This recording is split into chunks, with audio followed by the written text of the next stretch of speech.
પતિ અને દીકરા સાથે અમેરિકામાં રહેતી એક ગુજરાતી મહિલાને તાજેતરમાં જ ડિપોર્ટ કરવામાં આવી છે.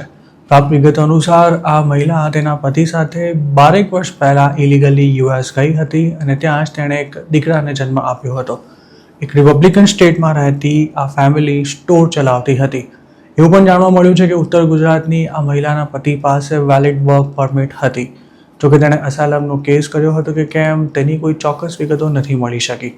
દીકરાને લઈને વોલમાર્ટમાં શોપિંગ કરવા માટે ગયેલી આ મહિલાને પાર્કિંગ લોટમાંથી જ આઈસના એજન્ટ્સે ઉઠાવી લીધી હતી અને ધરપકડ કરાયાના માત્ર 7 જ દિવસમાં તેને ઇન્ડિયા પણ મોકલી દેવાઈ હતી. આ મહિલા ભલે અમેરિકાથી ઇન્ડિયા પાછી આવી ગઈ હોય, પરંતુ યુએસમાં કોઈ સ્ટેટસ વિના રહેતો તેનો પતિ હાલ પણ ત્યાં જ છે.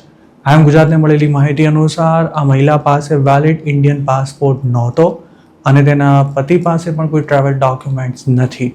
જે દિવસે મહિલાની ધરપકડ કરાઈ તે દિવસે તેનો પતિ પણ તેની સાથે જ આવવાનો હતો, પણ છેલ્લી ઘડીએ તેણે કામ વધારે હોવાથી વોલમાર્ટ જવાનું પડતું મૂક્યું હતું.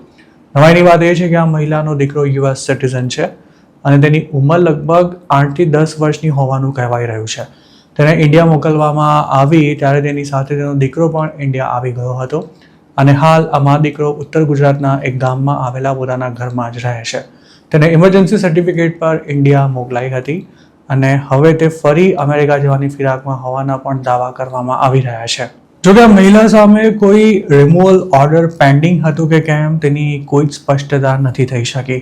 એવી પણ શક્યતા છે કે તેના પતિએ તેની પહેલાં અમેરિકા જઈને અસાઇલમનો કેસ કરી દીધો હોય અને આ મહિલા ત્યારબાદ યુએસ પહોંચી હોય. આજથી 10 વર્ષ પહેલાં અને આજે પણ જે લોકો બોર્ડર પર પકડાયા વિના જ અમેરિકા પહોંચે છે તે મોટાભાગે અસાઇલમનો કેસ કરવાનું ટાળતા હોય છે, કારણ કે હાલની સ્થિતિમાં તો જેમણે અસાઇલમ માંગેલું છે તેમને જ પહેલાં ડિપોર્ટ કરવામાં આવી રહ્યા છે અને ઇલીગલ ક્રોસિંગ કરતાં પકડાયેલા લોકો માટે આઈસમાં હાજરી પુરાવા જવાનું પણ ખૂબ જ રિસ્કી બની ચૂક્યું છે. અમેરિકામાં એવા હજારો ગુજરાતી ફેમિલીઝ રહે છે કે જેમાં સંતાનો યુએસ સિટીઝન છે પણ મા બાપ પાસે કોઈ જ સ્ટેટસ નથી. 2025 પહેલાં ઇલીગલી યુએસ ગયેલા મોટાભાગના લોકોએ પાછા ના આવવું પડે તે માટે ત્યાં પહોંચતા જ તાબડતોબ બેબી પ્લાનિંગ પણ કર્યા હતા. હાલ આવા મોટાભાગના કપલ્સના સંતાનો ભલે અમેરિકન સિટીઝન હોય, પરંતુ તેમનું પોતાનું કશું જ ઠેકાણું નથી, કારણ કે ડિપોર્ટેશનમાં તેમનો પણ ગમે ત્યારે નંબર લાગી શકે છે.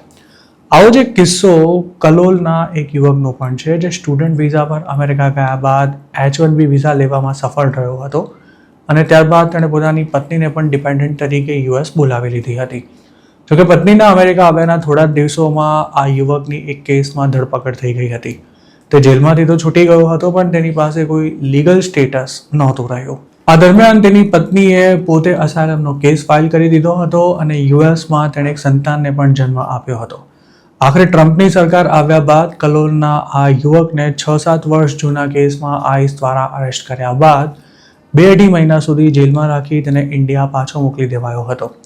હાલ આ યુવકની પત્નીને અમેરિકામાં અસાઇલમ મળી ચૂક્યું છે, પણ હજુ સુધી તેને ગ્રીન કાર્ડ ઇસ્યુ નથી કરાયું, જેથી તે ઇન્ડિયા આવી શકે તેમ નથી અને આ યુવક પણ પાછો યુએસ જઈ શકે તેમ નથી.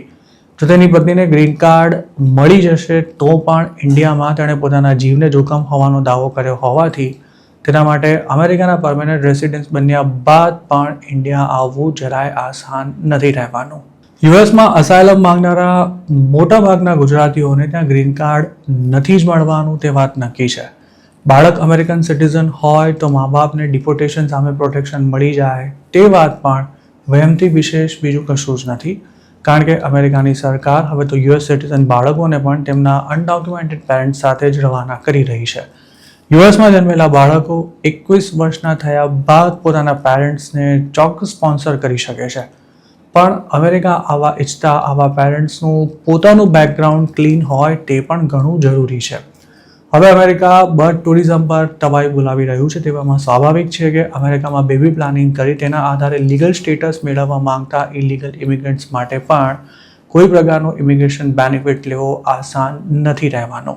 આ બધા સિવાય ઘણા દેશીઓએ અમેરિકામાં કોઈ સ્ટેટસ વિના રહેતા પોતાના અંડર એજ બાળકો માટે સ્પેશિયલ ઇમિગ્રન્ટ જુવેનાઇલ સ્ટેટસ હેઠળ ગ્રીન કાર્ડ અરેન્જ કરવા પણ જાતભાતના કોઠા કબાડા કરી રાખ્યા છે. જોકે આવા લોકો એ વાત ભૂલી જાય છે કે SIJS હેઠળ તેમના બાળકોને ગ્રીન કાર્ડ અને આગળ જતાં સિટીઝનશીપ કદાચ મળી જશે, પણ તેમ છતાંય તેઓ 21 વર્ષના થયા બાદ પોતાના પેરેન્ટ્સને અમેરિકા નહીં બોલાવી શકે, કારણ કે તેમણે પોતે જ પેરેન્ટ્સ વિશે સાચી ખોટી વાતો કરી કે પછી કાવા દાવા કરી ગ્રીન કાર્ડ મેળવ્યું છે.